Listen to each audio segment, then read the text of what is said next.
তোমরা সবাই এসো, চলো আমার সাথে সবাই এসো।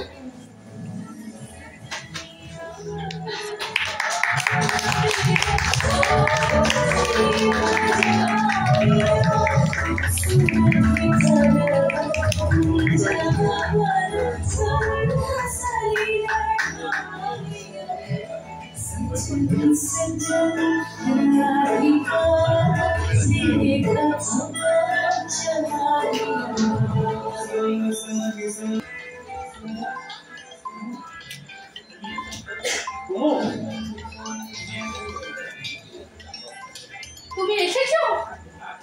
হ্যাঁ হ্যালো, আমি এসেছি। কোথায় তুমি? এই তো তোমার কাছে।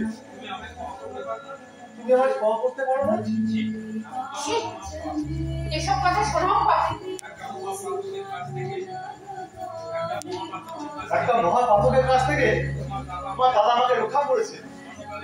ক্ষণকালের মোহে পড়ে আমি কাজ করতে যাচ্ছিলাম।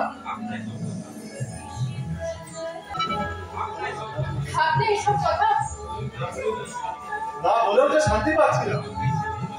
ভাগ্যে সেদিন নদীতে ঝড় উঠেছিল, ভাগ্যে সেদিন ঠিক সময় পৌঁছতে পারিনি। পরের দিন হেমের বাড়ি পৌঁছে দেখি আগে সকালে তোমার দাদার সাথে হেমের বিয়ে হয়ে গিয়েছে। একই সঙ্গে লজ্জা আর আনন্দে নৌকায় ফিরতে ফিরতে মনে হচ্ছিল তুমি আমার সব। তোমাকে ছেড়ে আমার কোনো সুখ নেই। তুমি আমার দেবী, তুমি আমার